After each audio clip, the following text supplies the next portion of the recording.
presentation. 4 feet. Is that how you spell 4 feet? Mm-hmm. Okay. There we go. So this way, if 10 people or 20 people decide to forfeit, then we can have more time for each presentation. 3 minutes will still be the minimum, but then you can run it, a little bit longer if you want to. I don't think people should forfeit, because it's just not a good idea. And there won't be any restriction of time period to answer the choice. You don't even have to answer the choice. Basically, I just want to get an idea of how many people have preferences. Yep? I was going to ask if you're going to put a choice up there for if you don't care what day. Forfeit. Oh. If you don't answer, that means you don't really care. So I'll just, does not matter. And then forfeit.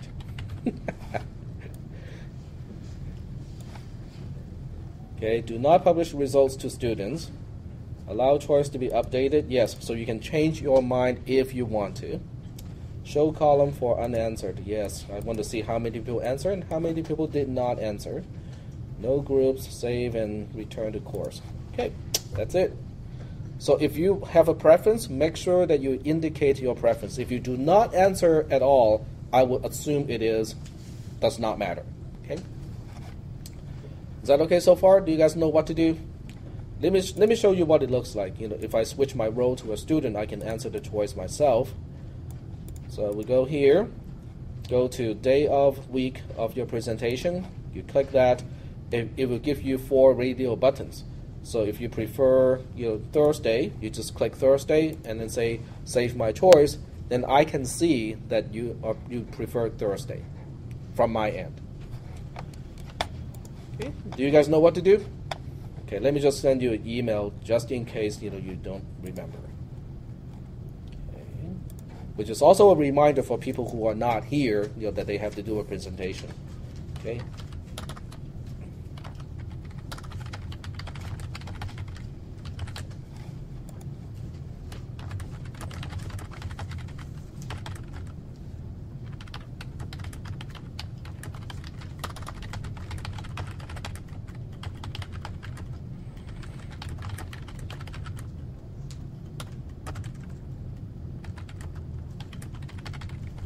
Okay, that's it.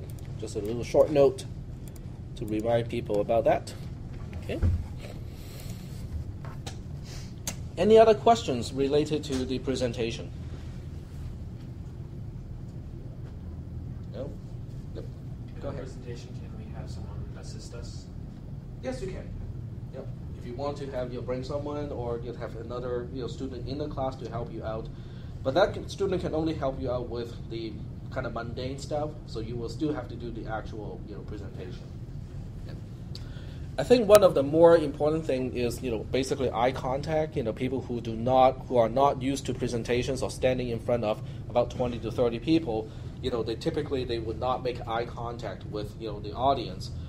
It took me a while to actually do that. It's not something that most people can naturally do. So just kind of practice that a little bit with your family members or people that you already know. Just kind of practice. You don't have to stare at somebody's eyes. You just have to kind of scan through the audience.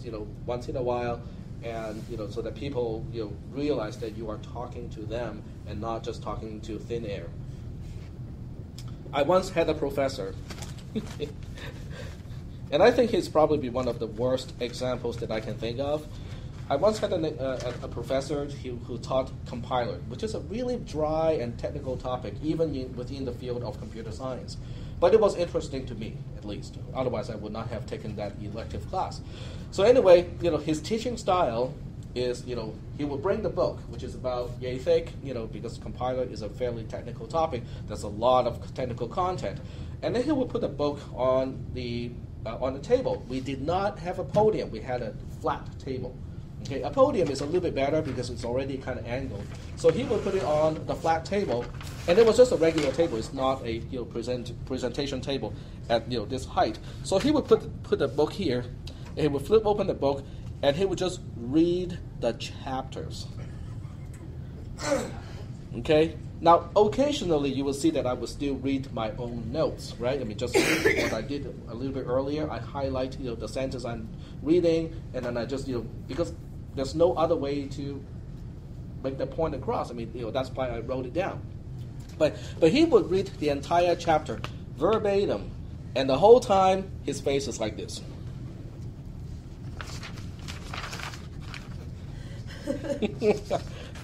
Needless to say, I spent a lot of time sleeping in that class. My time would have been better spent if I just read the book myself. All right. So are we all done with presentations? Okay. And you have, you already knew this was coming, so I'm hoping that most of you already have an idea of what you want to do for the presentation. And just to give you an idea of how easy it is to use OpenOffice Impress, I'll just go ahead and bring it up just so that you guys know that this is an available resource, and you don't have to make it fancy. Okay, the one mistake that most people do is making the presentation too fancy. They try to make all the animations and include the graphics, the sound effects, and whatnot, and just waste tons of time doing it. Okay, I just need a bare bone type of presentation. You don't have to make it very multimedia based. This is Impress, and I suspect PowerPoint is about the same. So what you do is, each one of this is a slide. It can take up the entire screen. So what you do is you can probably select a title page. The title page is just going to be what you want to talk about. Okay. So in this case, let me just use an example. Okay. How to use LMMS. And then, in the other part, you can basically have, subtopics like, okay, how to work with music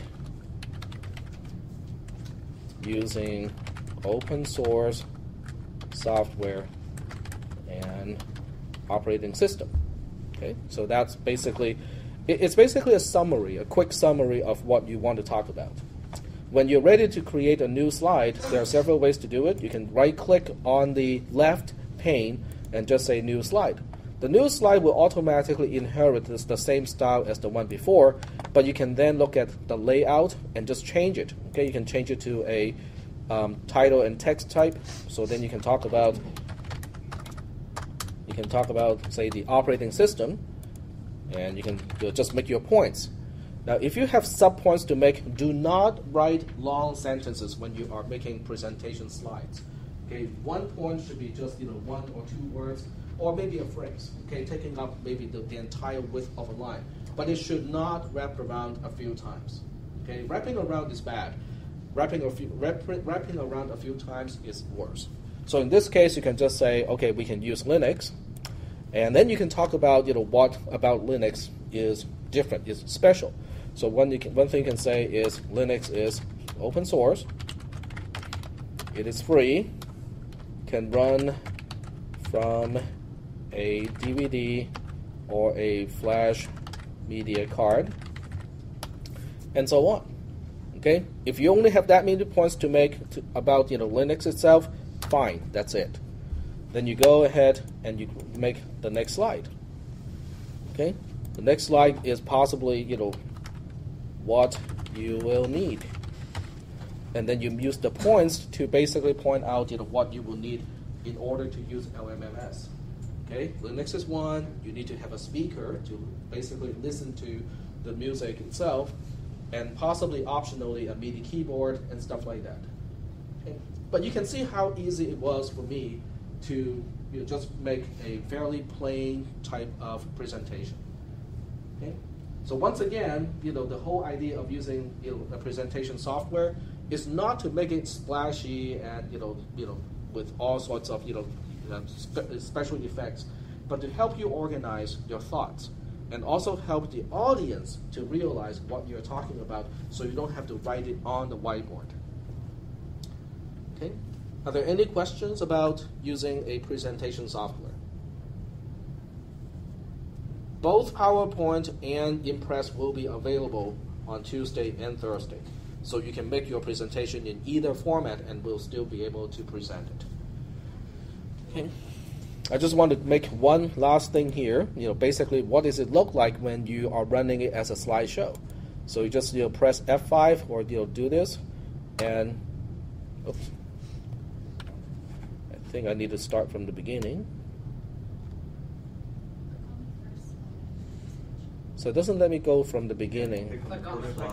Yeah, but I thought it would just start from the first one automatically.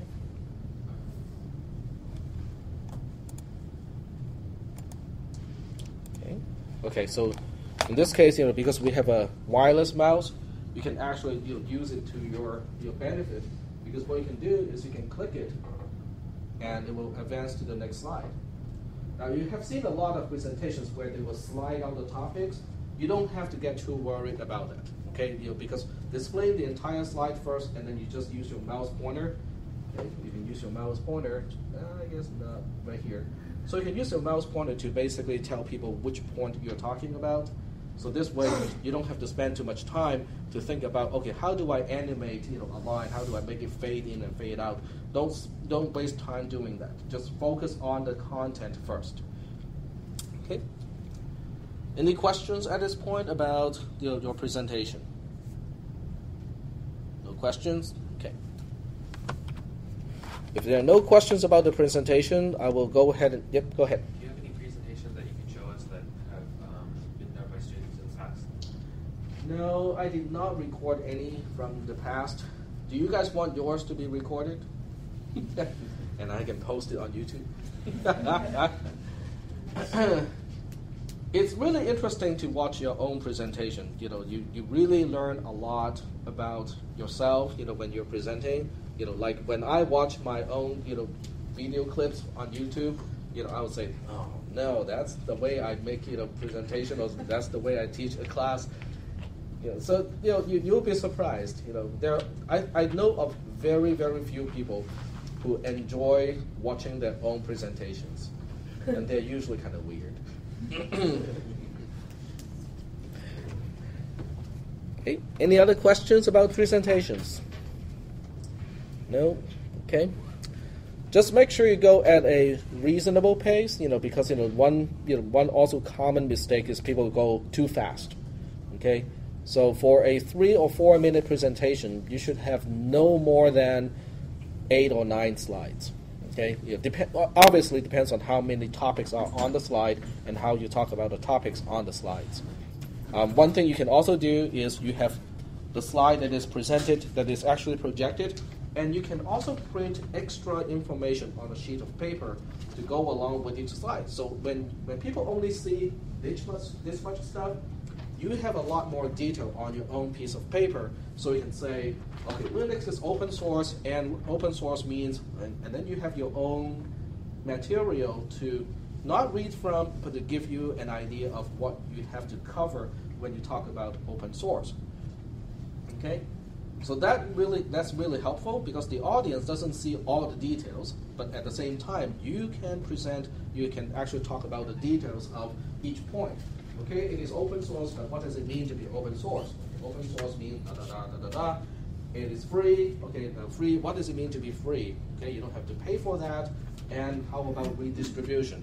Can I use it in a studio? Can I make copies to all my friends, and so on and so forth? Okay, so you have extra points on your piece of paper that you can talk about during the presentation, but people looking at the screen will only see the simplified version, so they can basically just focus on what you talk about.